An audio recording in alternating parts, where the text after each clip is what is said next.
Las especies invasoras son organismos que se desarrollan fuera de su distribución natural.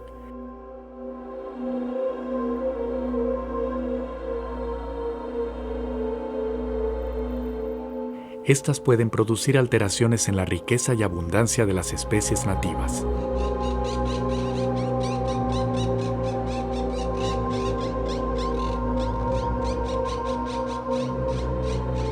Incluso llevándolas a la extinción.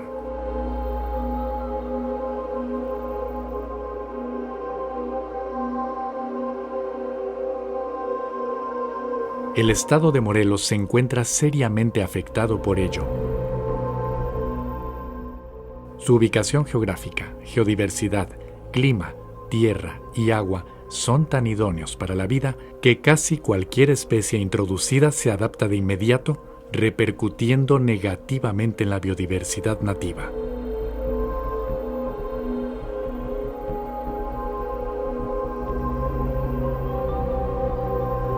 Posiblemente sea tarde para los ecosistemas de Morelos. El desequilibrio y los daños por especies invasoras es grave.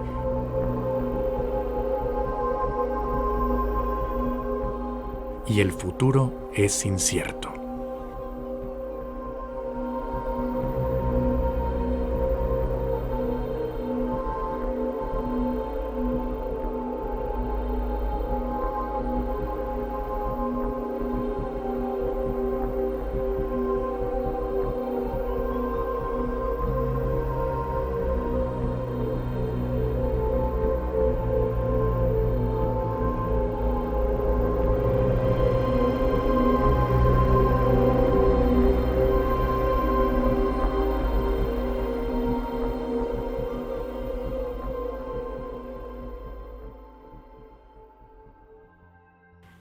Existen diferentes mecanismos para la dispersión de las especies exóticas.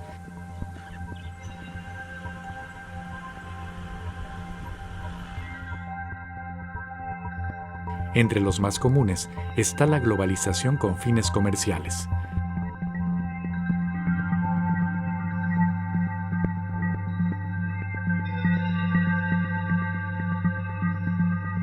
A su vez, estas especies pueden llegar a los ecosistemas naturales accidental o intencionalmente.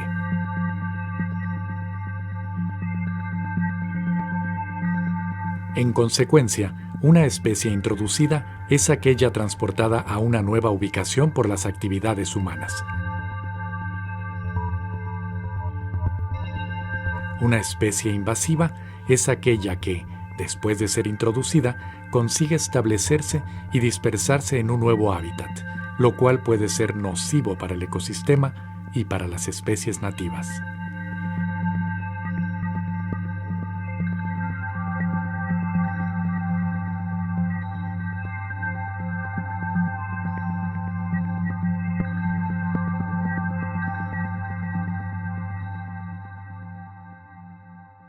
El impacto de las especies invasoras es de tal magnitud que ahora ya se le incluye dentro del grupo de los cambios ambientales globales. Es decir, es un cambio ambiental comparable a lo que típicamente se reconoce como cambio global, el clima, cambio en el clima, el cambio en el uso de la tierra, el cambio en el impacto generado por los contaminantes. El efecto de las especies invasoras se considera un cambio igualmente impactante que los otros. Es decir, que su huella no es ya a un nivel puntual, su huella es a nivel global, afectando desde luego con más impacto en unas localidades, en los tipos de ecosistemas que en otros. Lamentablemente, hay ecosistemas muy vulnerables al efecto de las especies invasoras, de las especies introducidas no nativas, que es los sistemas insulares. Y en nuestro país no es la excepción, lamentablemente. Hay un estudio que se ha hecho a nivel global y se ve muchas extinciones, pájaros en particular. Tal vez el caso más emblemático es Hawái. La gran diversidad de aves que tenía ese país, muchas de sus, o ese archipiélago, muchas de sus especies han desaparecido ya. Nuestras islas en México ni se diga. Un caso muy notable en nuestras islas es la especie introducida ratas. Las ratas han generado cambios en el ecosistema de manera directa, en dos formas. De manera directa porque directamente utilizan las especies nativas como sus presas huevos, pichones y demás, incluso animales adultos. Y por otra parte, digamos, patógenos que esas ratas traen. Los cambios que generan el ecosistema más ampliamente, de manera indirecta, también afectan a los ecosistemas naturales. Se ha habido problemas de erradicación de ratas, programas de tratar de erradicar ratas, programas de erradicar otras especies invasoras. Lamentablemente, hubiera sido mucho más fácil prevenir que ahora tener que pagar el altísimo costo.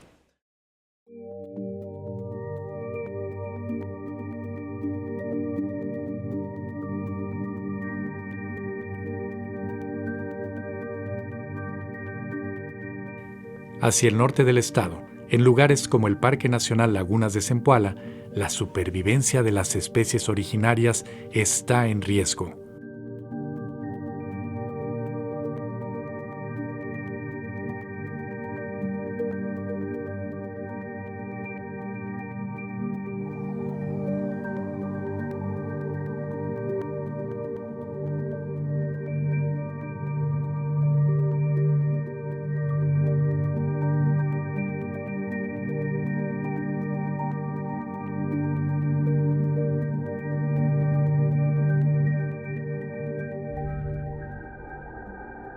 Los ajolotes y otros anfibios están amenazados por las truchas.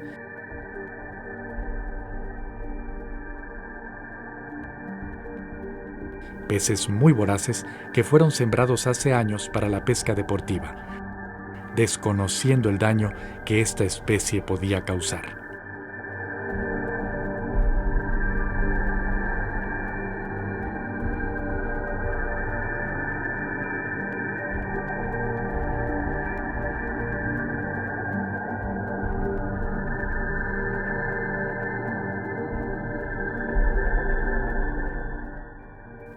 Por otro lado, las granjas y restaurantes que ofrecen estos peces como alimento son potencialmente un riesgo para los ecosistemas, debido a que huevos, larvas y peces pueden escapar y llegar a los ambientes naturales.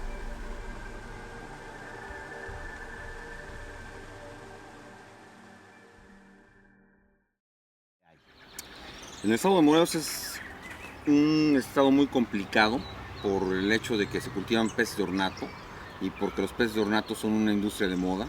Eso significa que se está cambiando de especies continuamente. Hay pocos datos para la evaluación numérica, digamos, de los individuos que se están cultivando.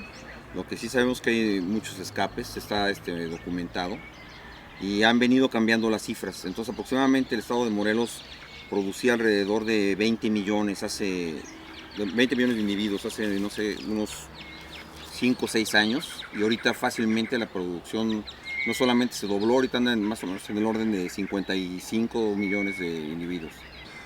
Normalmente si la acuacultura se hace bajo sistemas de bioseguridad, es decir, si se tienen normas específicas para que los peces no salgan al medio ambiente, no habría ningún problema. Lamentablemente no toda la gente adopta este tipo de sistemas, y además tenemos externalidades, por ejemplo el temblor del 19 de septiembre que lamentablemente causó daños en varias de las granjas, hizo que algunos peces escaparan, escapó un gran número de peces. Y este tipo de especies, cuando llegan a los ecosistemas, algunas de ellas solamente, porque es un gran filtro, pueden causar estragos que son sumamente grandes.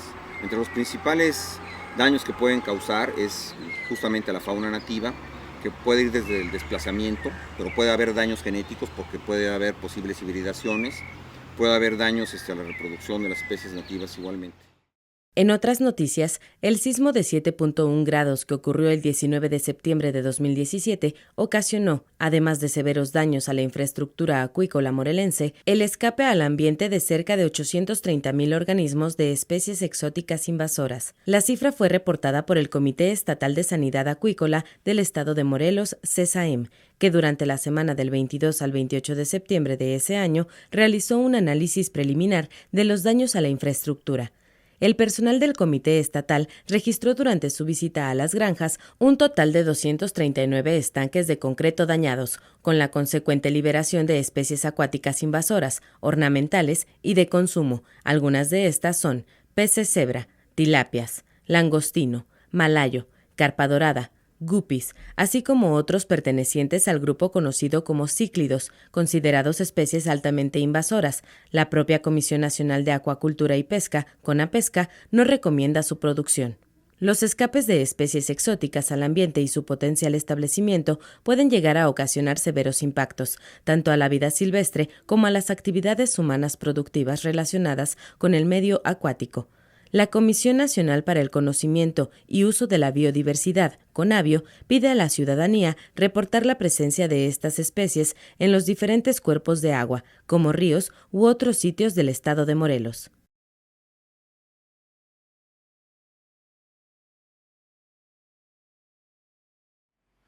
O sea, tenemos varias.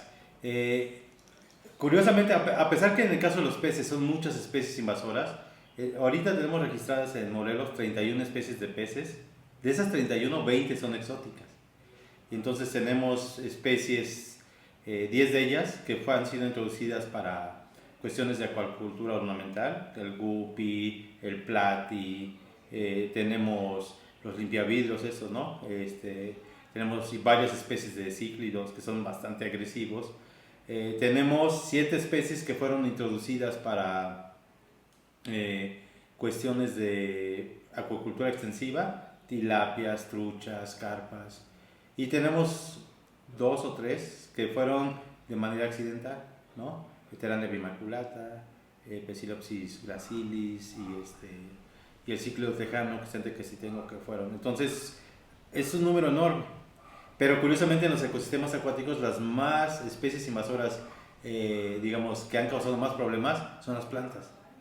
Tenemos Egeria densa, esta especie de alga que está en Zempoala, que tenemos aquí en Hueyapan, y que le va ganando, bueno, en Chapultepec tenemos mucha, que va ganándole espacio al hábitat acuático, y como se van muriendo, lo va asolvando y tiende a desaparecerlo, ¿no? Tenemos un problema muy grave ahorita también en algunos embalses del poniente del estado, donde hay esta lechuga de agua, que son plantas ornamentales, ¿no? Tenemos algunos lugares también donde tenemos lirio acuático. Entonces, esas destruyen el ecosistema en general. El caso de los peces lo que hacen es cambiar la estructura de las comunidades. Y bueno, sí hay algunas, como las truchas, que depredan a otros peces. Casi desaparecieron a las carpitas de Morelos, que es el único vertebrado endémico que tenemos acá. Nosotros hemos estado sacándolas. Las sacamos de la laguna Hueyapan en el Tezcal. Y entonces la población del Notopis ya creció.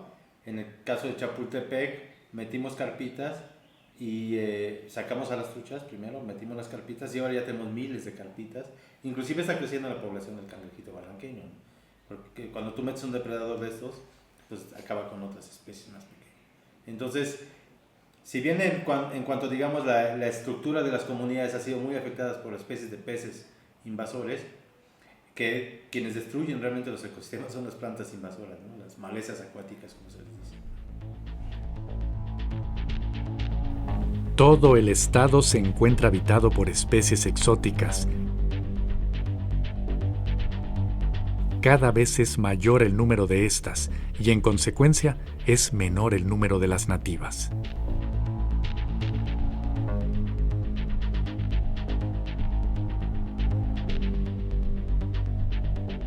Cada ambiente rural, cada ambiente urbano y desafortunadamente cada ambiente natural está ocupado por especies ajenas a esta tierra, a su agua.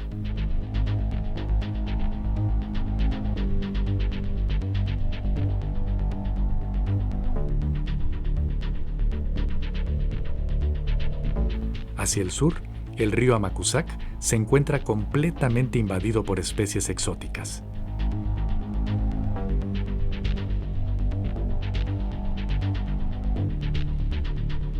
Es importante señalar que no todas las especies ubicadas en otros hábitats se establecen. La mayoría muere o no puede afianzarse en su nuevo nicho ecológico.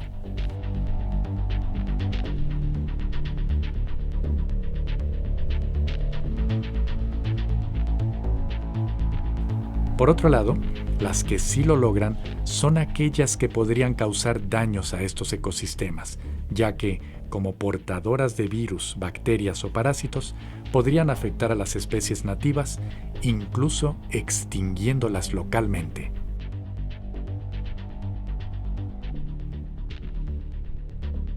Desde hace algunos años se reveló que un pez de apariencia prehistórica se propagaba por los ecosistemas acuáticos de México.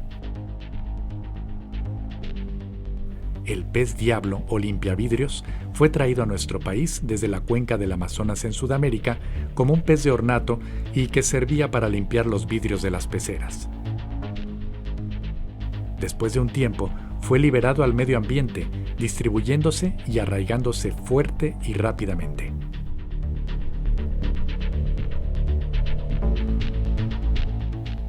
Se registraron por primera vez en 1995 en el río Mezcala en la cuenca del Balsas. Estudios han demostrado que este pez desplaza a otras especies, algunas de ellas endémicas o nativas, alimentándose incidental y accidentalmente de sus huevos, además de competir con otras especies de peces que se alimentan de algas y detritus, sin mencionar que probablemente introducen nuevas enfermedades y parásitos a estos ambientes.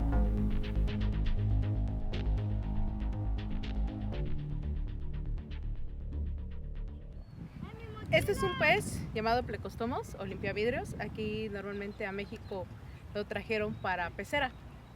Precisamente se tenía la idea que limpiaba las peceras de todo lo que era la sociedad. Sin embargo, por el crecimiento, la han venido a dejar a ciertos lugares abiertos. Por lo general, sí, como por ser una especie invasora, trata o elimina las especies nativas de cada lugar en donde llega a entrar. Sus escamas son muy duras, viene como placa, entonces no le han podido dar un uso, la gente no se la come. Entonces lo que sí hace es de que, por ejemplo, la boca es muy grande y empieza a depredar, empieza a succionar todo lo que tiene.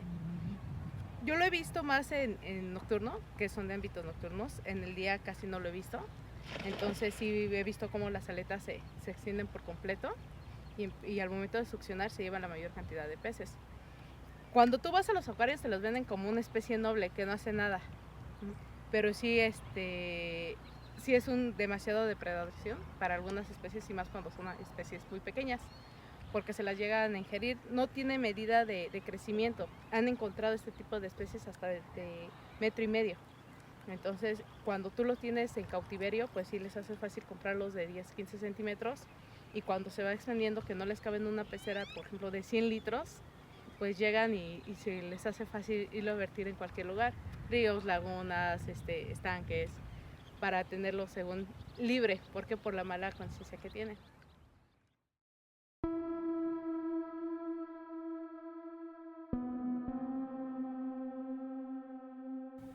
La perturbación al medio natural ocurre en todo el mundo. El único que crea caos es el hombre. La destrucción de hábitats, la traslocación de especies y la contaminación, entre otras, provocan la destrucción de la naturaleza y en algunos casos esta destrucción es irreversible.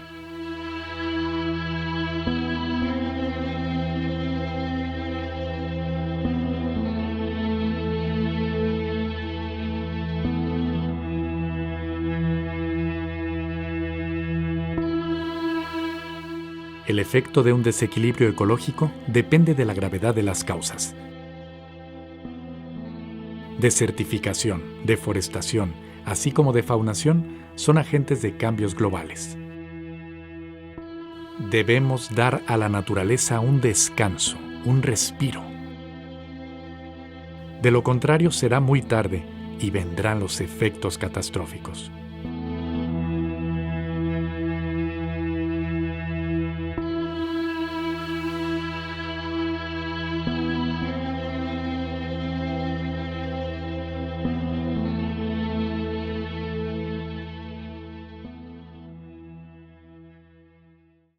Finalmente, ¿por qué sucede el fenómeno de las especies invasoras? Sucede porque tenemos una tendencia a a mover las especies con nuestras actividades. No es que lo hagamos a propósito, sino lo hacemos adrede, pero sin querer. ¿Sí? ¿Por qué? Porque ya sabemos, o sea, ya hace 20 años empezamos a ver que teníamos problemas con eso y seguimos haciendo exactamente lo mismo. Los protocolos de manejo para las especies, para no moverlas, para todo esto, siguen siendo muy básicos. En algunos países han avanzado bastante, pero siguen siendo básicos. Entonces, la posibilidad de que cientos y miles de especies se muevan son amplísimas. Ahora, el problema está de todas las especies que se mueven diariamente en la Tierra, en todo el planeta, ¿cuántas de ellas tienen la posibilidad realmente de establecerse? Son muy pocas. A mí me encanta hablando de los parásitos, me encanta un diagrama que hizo mi asesor del doctorado, en donde nos imaginemos una coladera, ¿no? O sea, 3 coladeras, ¿sí? Una debajo de la otra. La primera coladera es la parte del clima. El clima, las temperaturas, todo lo que va relacionado con el clima, la cantidad de las épocas de lluvia, secas, etc. El clima es una barrera para que algunos organismos se puedan adaptar a otras condiciones. Por ejemplo, es muy difícil que en la parte fría de Chihuahua podamos meter organismos tropicales, ¿sí? Pero si encontramos un manantial termal, sí se pueden establecer ahí, ¿sí? O sea, son ese tipo de condiciones las que dan. Pero digamos, la posibilidad, ese filtro es el primero. Luego hay otro filtro que son como las relaciones entre los organismos que viven en un mismo ecosistema. Entonces, esas relaciones son un segundo filtro. ¿Qué tal si la especie que llega tan desencanchada que pues rápidamente los depredadores de la zona se lo comen? Pues ya, no tuvo éxito.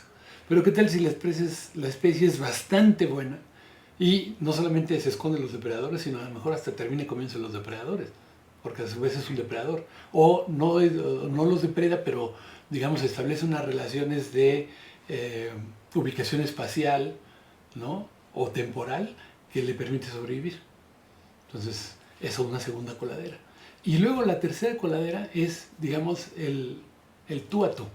O sea, la especie que llega, hay una especie similar, muy similar ahí, entonces compiten, pueden competir o pueden afectar una a la otra.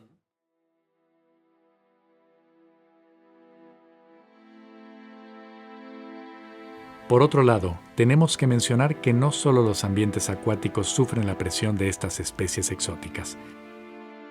Desgraciadamente, el estado de Morelos ha sido utilizado como un gran invernadero, en donde se cultivan especies de plantas de todo el mundo debido a su espectacular clima. Así, estas especies se han dispersado a todos los confines de la tierra morelense, desplazando a la flora nativa y muy particularmente a la selva baja caducifolia. Además, especies de aves también han sido traslocadas a Morelos,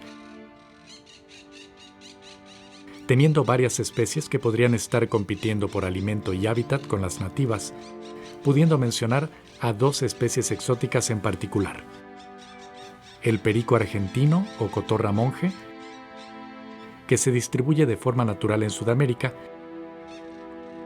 introduciéndose en numerosos países, incluyendo México, como ave de ornato,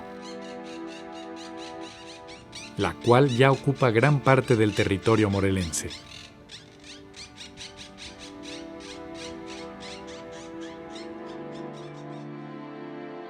Otra ave introducida es la paloma turca, la cual se distribuye naturalmente en Asia. Esta especie ha ido avanzando por diferentes países de Europa.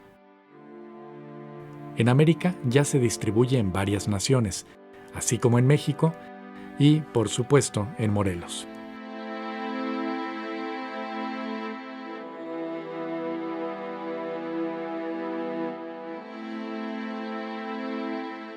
De igual manera, existen cientos de especies que son traídas a los diferentes mercados de animales, tiendas de mascotas e incluso el mercado negro de especies exóticas, por lo que el equilibrio y el destino de las especies nativas es incierto.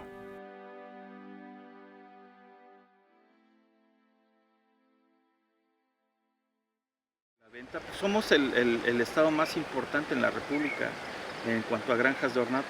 Eso genera dinero y genera empleo. Pero hay análisis que no son los más exactos, pero sí son los más convenientes. Son estos análisis de detección temprana o los análisis o los índices de riesgo. Tú puedes analizar a una especie en una granja y determinar si esta potencialmente puede ser una invasora. Son más las especies que se escapan y no tienen éxito que las que tienen éxito. O sea, por ahí hay una regla que se llama la regla del 10, que no es tan exacta, pero es muy aproximada. O sea, ahí dice que del 100% de las especies que se escapan, tal vez entre el 10 y el 20% tendrán éxito para establecerse. No está probado, pero lo que sí es cierto es que no todas las especies que se escapan se establecen, o sea, la mayoría se mueren, ¿no? Porque entran en un ecosistema que no es favorable. Parece que hay un problema de competencia entre granjeros. O sea, si yo traigo una especie que nadie tiene, es seguro que la voy a vender exitosamente. Entonces suelen traer especies clandestinamente, crearlas clandestinamente, y una vez que tienen éxito en la producción de estas especies, la sacan al mercado, y entonces el granjero que está a su lado, entonces también la ensaya, y ahí se cunde, ¿no? Se empieza a crecer y empieza esta especie a ser manejada por más y por más gente, porque se está vendiendo, es una especie nueva. Y lamentablemente luego caen en granjas que están apenas subsistiendo, porque la competencia es altísima. Hay 400 granjas de peces de ornato en Morelos. Entonces cada uno tiene la necesidad de vender sus productos y hay una competencia ahí durísima, ¿no?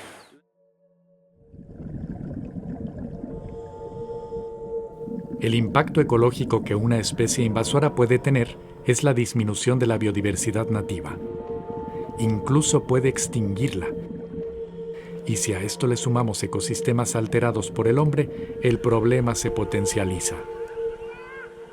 Las especies invasoras son generalistas y se adaptan fácilmente. Las nativas se encuentran en desventaja, compitiendo con estas. También existen impactos económicos. De igual manera, causan riesgos a la salud, ya que pueden ser portadoras de enfermedades.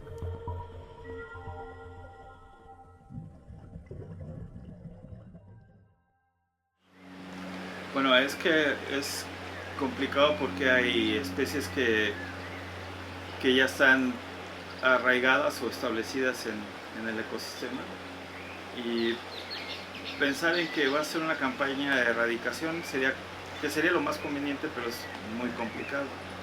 Entonces las especies que se pueden aprovechar para alimento deberían de tener como una campaña o una prioridad de manejo, de extraerlas constantemente, o sea, y usarlas como alimento.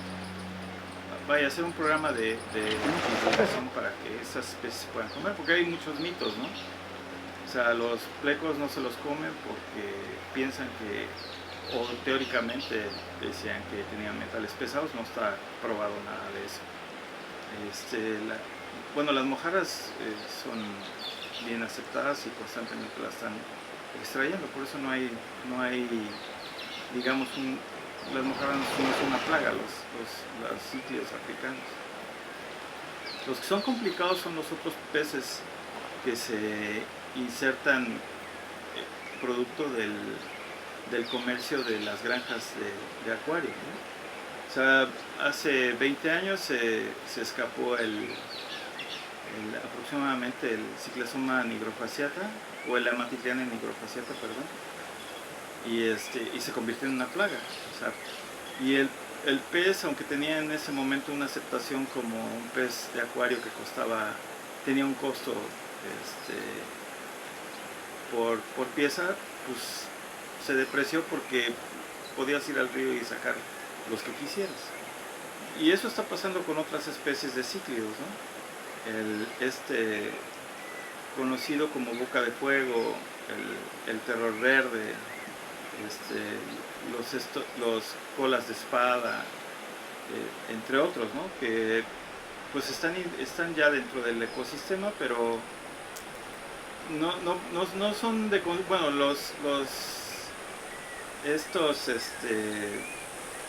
¿cómo se llama? Los terror verde, por ejemplo, en Perú tienen una pesquería, o sea, los cultivan como peces de alimento. Aquí se los comen, o sea, cuando alcanzan una talla favorable, más de 300 gramos, los capturan, los pescan, se los comen. Esa es una de las alternativas, o sea, utilizarlos pues ya están aquí, como alimento. Aquí la apuesta es a ya no agregar más, ¿no? O sea, que esto se controle, pues, el escape de los peces invasores. La presión que están sufriendo los ambientes naturales de Morelos, como sus bosques y selvas, es cada vez mayor.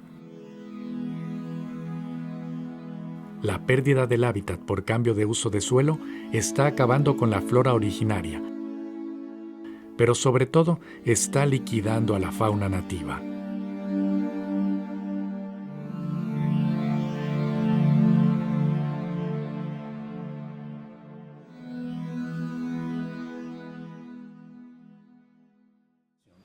Defaunación es un término que yo estoy usando para hacerlo equivalente al término deforestación, que todo el mundo entiende, todo el mundo se hace una idea. Y es muy lógico, fíjate, porque si tú ves unos mapas de diferentes momentos, puedes ver cómo la cobertura forestal va cambiando. Entonces es muy evidente, es muy vívido el impacto de la deforestación. Lo que lamentablemente no se ve porque las imágenes de satélite no capturan, o porque es muy difícil obtener la información de campo, es el estado de la fauna. Pero la información que hemos tenido a partir de investigación reciente sugiere que la pérdida de la vida animal es muy marcada. Es tan marcada que yo he sugerido hace unos años, cuando empecé este tipo de investigaciones, que debería existir un término para eso, que es la defaunación, el equivalente a la deforestación. Es un problema que afecta al planeta en general, si bien hay algunas zonas en las que es más marcado y algunos tipos de animales en los que es más marcado el impacto. Las zonas más marcadas son las zonas tropicales o intertropicales.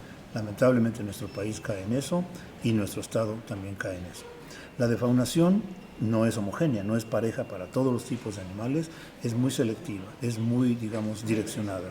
Y es lógico, imaginémonos, ¿de qué depende una población animal? De que su hábitat sea extenso. A medida que deforestamos, destruimos el hábitat, lo hacemos más pequeño, ya no podemos mantener poblaciones viables. Ese es un efecto. El otro efecto, lamentablemente, es la cacería, la extracción, la sobreexplotación directa. Yo me acuerdo cuando era pequeño aquí, la cantidad de pericos, la cantidad de iguanas que se vendían, obviamente de manera ilegal, o más bien no había regulaciones en esos tiempos, ¿no? La cosa ha cambiado mucho, estamos en tal momento de crisis que ya tenemos que empezar a regular y tenemos que hacer una regulación muy sólida. Otro asunto que es muy importante es que ya tenemos una huella de defaunación que muy difícilmente va a ser recuperable o reversible. Lamentablemente en nuestro estado, muchas de sus selvas bajas, el puma, que solía ser el elemento más notable entre los depredadores, digamos, de la parte superior de la cadena alimenticia, en muchos sitios ya no lo vemos. Yo no he podido revisar en los últimos años cómo es la situación de nuestra reserva y en la Sierra de Huautla, pero los datos que conseguí de las últimas veces que he podido hacer investigación allí sugieren que la fauna de tamaño corporal mediano y grande está muy impactada en nuestro estado. Y no es de sorprenderse, la verdad, porque el ecosistema en sí, la selva baja, ha sido muy impactado, muy deforestado. Entonces, si a eso le sumamos la cacería ilegal, si a eso le empezamos a sumar las especies invasoras, ratas, entre otras, y si a eso le empezamos a sumar la contaminación de nuestros ríos y cuerpos de agua, estamos poniendo una situación digamos, idónea para generar un pulso de defaunación que debemos atender. Ahora, yo quiero sentirme todavía en el ámbito del grupo de las personas que son optimistas. Yo pienso que todavía hay mucho que podríamos hacer para, uno, al recuperar el hábitat donde estas especies pueden existir, y dos, empezar ya a crear una nueva tecnología, una nueva ciencia y tecnología de la refaunación. Así como hemos aprendido en el pasado a hacer la reforestación, aunque a veces lo hacemos muy mal, pero no es por razones técnicas, sino por razones de forma de proceder. Pero lo que no sabemos muy bien todavía hacer es la refaunación. Yo creo que una universidad como esta puede enfocarse a hacer algo que sería muy importante para nuestro estado, la refaunación.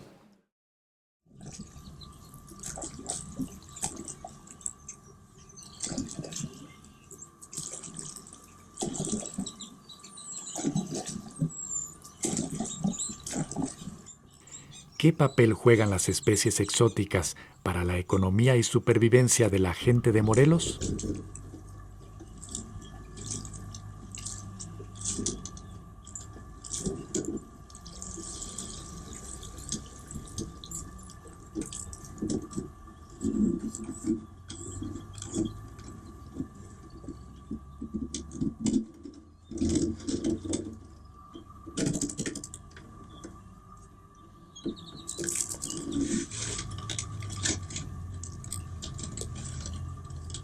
Este es un macho.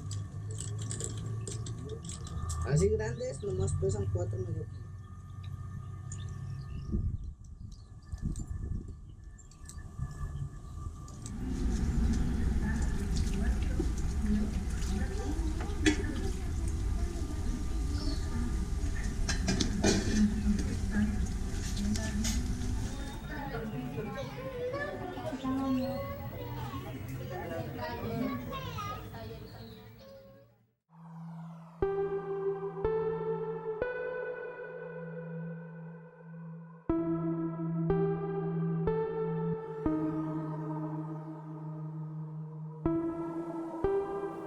La langosta australiana se ha dispersado por una gran parte de los ecosistemas acuáticos de Morelos.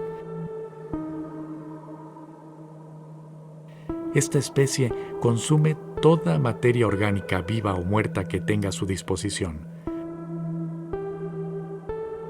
Compite con crustáceos nativos y no sabemos qué impacto pueda tener a largo plazo.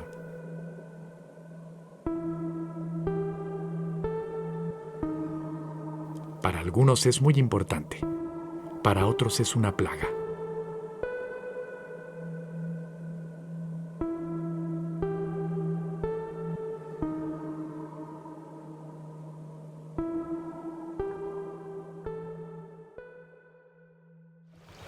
Cuando yo llegué aquí, llegaron mis jefes, tenía yo 9 años, cuando llegamos a Tehuisco. De ahí, pues, como ganaban 60 pesos a la semana, yo por ayudar a mi jefe, me metí a pescador de 9 años, empecé a pescar y agarraba 6, 5 kilos de pescado y los vendía a 6 pesos el kilo. Entonces sacaba otra lana para ayudar a mi jefe. Y de ahí ya se me hizo vicio, o sea, empecé a pescar ya diario, y hasta la fecha he estado pescando. Ahí en Las Palmas fue el primer pescado que agarré de 5 kilos, tenía yo 9 años de edad. Y pues ya ahí se emociona uno y empieza uno a seguirle pescando. Pero en aquel tiempo el río tenía mucho pescado también. Ahora ya tiene un poco. Era más grande el río, tiene mucha agua. Como en el 73, ya fue cuando me dediqué a mantenerme ya de pescador. Ya fueron 4 o 5 años que me dediqué a la pesca ya, para mantener a la familia. En vez de trabajar en el campo, en la pesca. Y he sido pescador de todo ese tiempo, hasta la fecha. Y la carpa cuando llegó aquí a este río, pues sí, es bueno porque como pescador se pesca una carpa, 2 carpas de 3, 4 kilos. Es un consumo grande para alimentación. Yo con una carpa que llego a agarrar de 4 kilos, comemos todos ahí en la casa. Y sí es bueno fue bueno que llegó esas variedades de pescado, la tilapia, la carpa. se reproducen mucho. La carpa solamente frita, en caldo no sirve. En tamal también dicen que está buena. Yo en tamal no la conozco, pero sí es buena la carpa, pero frita. Y la tilapia, pues ya tiene rato que está aquí en el río. Esa es la que más pescan ahorita, la tilapia. Y si antes no había pura criolla, porque el original del río es la criolla y el badre. Es el único pescado original del río. Y ya los demás llegaron, o los echaron, se salieron de presas, algo así. Pero ya tiene rato que hay carpa, tilapia, pero eso es bueno para el pescador. Pues aquí hay el limpiavidrio, llegó cuando creció el río muy grande, se salió de unas presas, entonces vino para acá, para este río. Y hay mucho limpiavidrio, pero ese es depredador del otro pescado, del que se come. Ya ahorita hay harto, ¿no? Se llenó el río de limpiavidrio, y ese limpiavidrio perjudica al pescador porque sacas y rompe las tarrayas. Es muy fuerte ese animal. Y es depredador de la cría de la tilapia, el badre, la carpa, es depredador. Es lo mismo como la nutria también es depredadora de la mojarra, pescado. Y hay nutrias. Ahí andaban, en aquel lugar había dos, en la hamaca, había dos parcitos. Acá arriba había otros dos pares, en la Mate Prieto, en la Piedra Larga había dos parcitos también. Es que sabe cómo vinieron a dar. Nomás de repente empezaron a salir. Y también se hicieron varias nutrias. Y ahora cada rato se ven que andan saliendo a tomar aire, el sol. Por eso. O sea, yo considero el río que tiene cuidanderos, y si lo tratas mal, lo saqueas mucho, también te queda. Y a mí me ha dejado 3, 4 accidentes sufrí en el río. El último fue de 25 años de edad. Fue el último que me quedó, el que me acuerdo. Ya de ahí para acá ya dejé de meterme en las cuevas, dejé de arconear, dejé de tarrayar, ya nada más acuerdear, y ahí ya no hay mucho riesgo. Y aún así, puede uno sufrir un mareo, un desmayito hasta abajo al agua. Necesitan muchas precauciones. A mí me andaba matando una rama de guamuchi pescando con cuerda. Según yo tenía la precaución, me puse debajo de un guamuchi en la cuerda y se desgajó una rama, casi me cae en las rodillas. Hay mucho riesgo, yo por eso mis hijos no les inculco que sean pescadores, porque hay mucho riesgo en los ríos, es muy peligroso.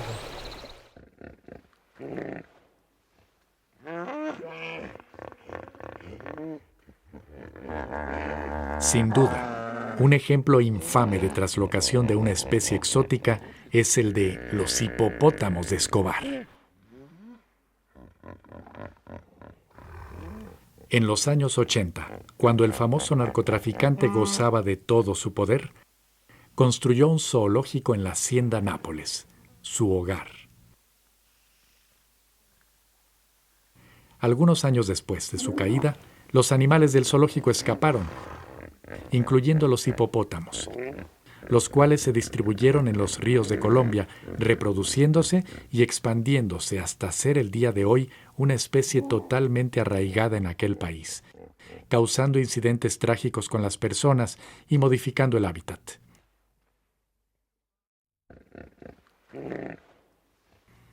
Esta especie llega a pesar 3,5 toneladas, siendo el segundo animal terrestre más grande del mundo. En África es el animal que más muertes causa al hombre. En Colombia ya existe una gran población de hipopótamos y sigue en aumento.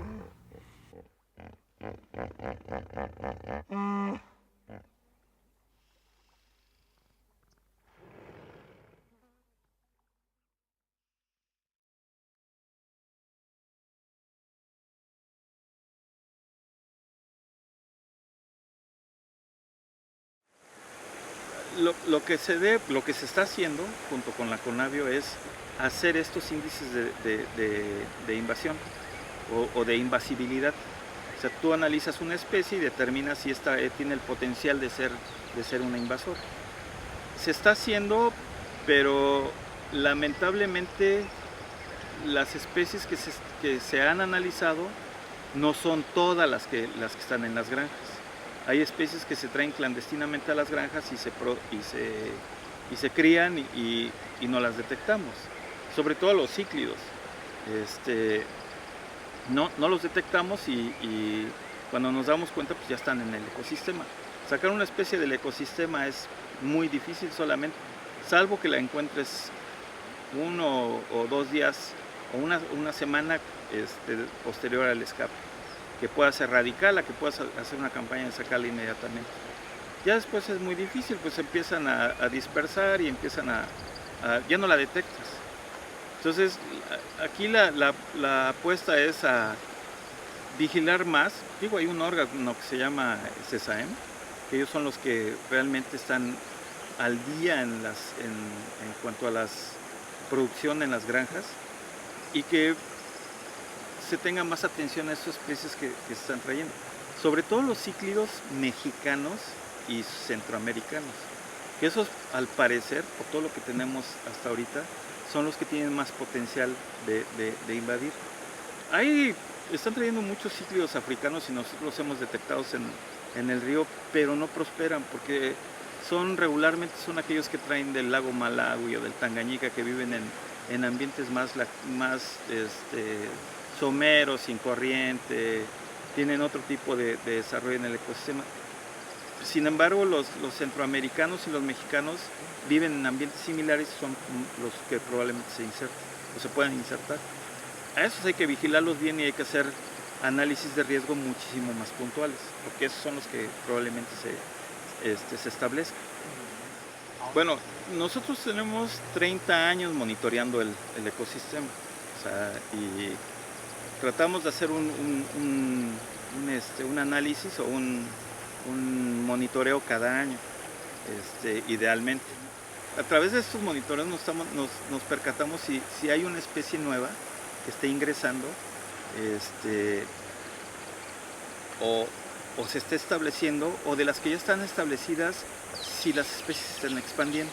O sea, es hacerlo cada año constantemente, y la Conavio nos ha apoyado muchísimo en ese sentido.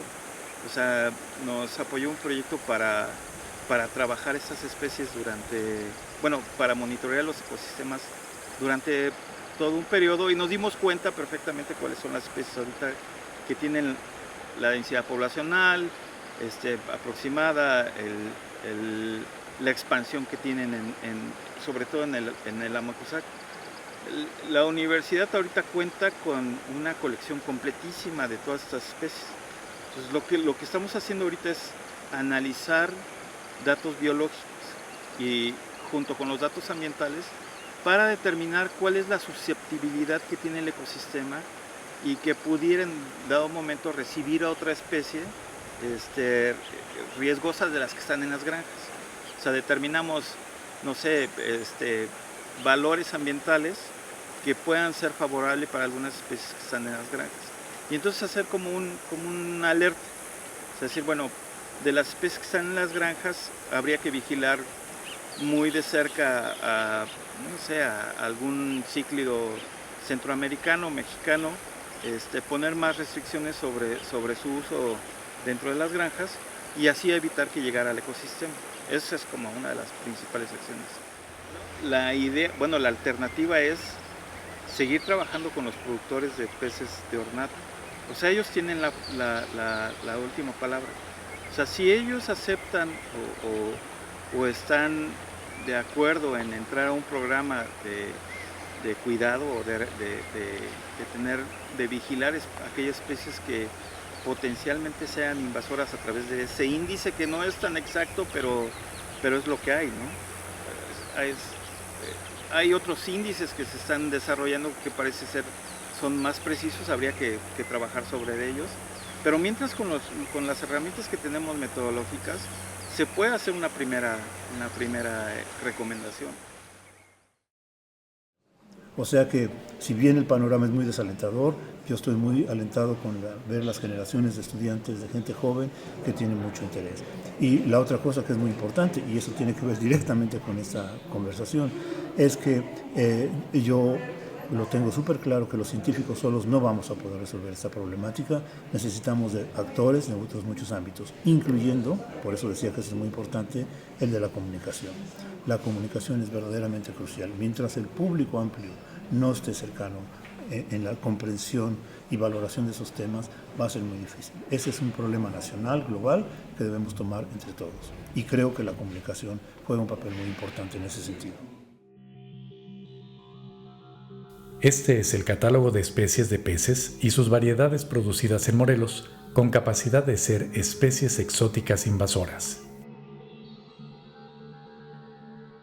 Fue publicado en el año 2016 por el Comité Estatal de Sanidad Acuícola del Estado de Morelos, CESAEM y la CONABIO. Hoy en día, el número ya se ha incrementado drásticamente, y aún faltaría conocer las listas de anfibios, reptiles, aves, mamíferos, insectos, parásitos, moluscos y plantas exóticas que ya habitan en Morelos. Nosotros los humanos hemos modificado esto. Entonces, ¿qué nos queda? Nos queda trabajar con los nuevos ecosistemas. Entonces, los nuevos ecosistemas, ¿qué son? Pues son donde tenemos especies exóticas, que ya van a ser integrantes de los nuevos ecosistemas. Son dos opiniones muy canijas. O sea, una es un costo impresionante y la otra es, a ver, ya lo hicimos, ya no hay manera de hacerlo, de echarlo para atrás. Entonces, estudiemos cómo aprovecharlo, cómo mejorarlo. Yo te puedo decir una cosa. Aquí en la parte, digamos, del pánuco, la diversidad de parásitos de peces era bajísima. Bajísima. Llegaron las nativas, los parásitos exóticos, y ahora tenemos una comunidad más rica. Es una comunidad que puede resistir más en el tiempo, es más resiliente a los cambios y toda una serie de cosas, ¿no? Entonces, se enriquecieron nuestras. Claro, también lo puedes ver en términos de los peces. Por ejemplo, en la Sierra Gorda, en la presa de Jalpan y los ríos de por ahí, mi compañero aquí de cubículo y sus alumnos encontraron 8 especies nativas y 8 especies introducidas de peces. ¿Sí? ¿Qué es lo que ha pasado? Que una comunidad muy pobre de especies nativas se ha complementado con otra y aparentemente no hay procesos, digamos, de competencia, al menos en un análisis de cómo se alimentan y todo eso, parece ser que no tenemos ningún problema y que pueden coexistir todas. Eso no significa que no se rompa esa situación en el tiempo, ¿no? ¿Sí? O por diferentes condiciones o cosas así. O sea, si le ponemos una presa al río, pues seguramente va a bajar el caudal y eso va a cambiar las condiciones del hábitat y eso puede favorecer a una u otra especie, ¿no? Yo creo que todas las especies tienen derecho a existir y si nosotros somos los responsables de su movimiento o si se movieron naturalmente, ¿qué tenemos que hacer ahí al respecto? Yo creo que no tenemos que hacer nada, o sea, simplemente creo que como biólogos también pensamos que siempre va a haber una tendencia a un equilibrio dinámico en el ecosistema, ¿no? Entonces lo que hay que ver es cómo trabajar para lograr ese equilibrio dinámico. Pues sí, porque no es rendirse, es simplemente aceptar lo inevitable. O sea, es como cuando yo trabajo mucho en cuencas. Entonces, si tú no haces una presa y la presa la vas a dedicar para agua potable de una población grande, y tú no cuidas la cuenca alta, ¿cómo esperas que sigas conservando esa cantidad de agua si la población sigue creciendo y tu presa va perdiendo volumen porque se está sedimentando? Entonces, a mí el problema principal, desde de las especies invasoras y de muchas otras cosas en nuestro país en términos de problemas ambientales es la falta de prevención. O sea, no tenemos el suficiente nivel de prevención. Entonces, como no prevenimos, entonces, pues no nos queda otra más que después ver de qué manera, ahorita estamos viendo de qué manera le sacamos provecho al pez diablo. Hubo un momento en que también le hicimos lo mismo con la tilapia y ya de repente nos rendimos, ¿no? Ahorita, por ejemplo, en lugares como la reserva de la biosfera de Sierra Gorda, se permite la acuacultura de tilapia. Cuando tú dices, a ver, es una reserva de la biosfera, una reserva donde conservas el germoplasma nativo, local, ¿no?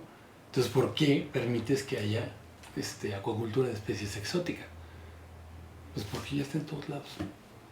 Ya, o sea, para la gente para la gente ya no es una especie nativa. Para los biólogos sí, pero para la gente no. Digo, no es una especie exótica, es una especie nativa. Si yo quiero seguir trabajando con las especies y los parásitos, necesito tener ambientes y hábitats conservados, ¿no? Entonces me muevo hacia allá, pero cuando llego a ese nivel de hábitats conservados y empezar a hablar, entonces me tuve que mover a otro nivel que es el de cuenca. ¿Sí? ¿Por qué? Porque en la cuenca tú puedes planear, en la cuenca tú puedes relacionar a las personas con su ambiente, tú puedes relacionar políticas públicas con el ambiente y las personas. ¿Sí? Entonces son diferentes niveles, digamos, en los que yo he explorado, y yo creo que está justo en esa cuestión de la planeación por cuenca sobre nuestros ambientes acuáticos que necesitamos hacer el énfasis para controlar las especies acuáticas invasoras. O sea, y controlar, me refiero a no controlar, no erradicar, sino controlar y aprender a manejarla. ¿Sí? Finalmente es aprender a manejarla.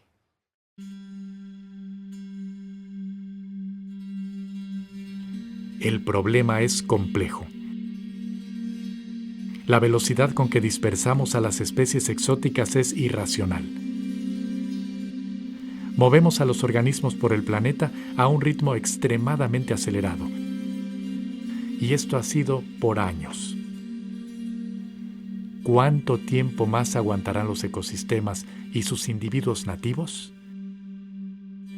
Esta es una pandemia de organismos que ha afectado al planeta entero. Ahora debemos aprender a vivir con lo que hemos ocasionado y frenar la traslocación de especies de inmediato.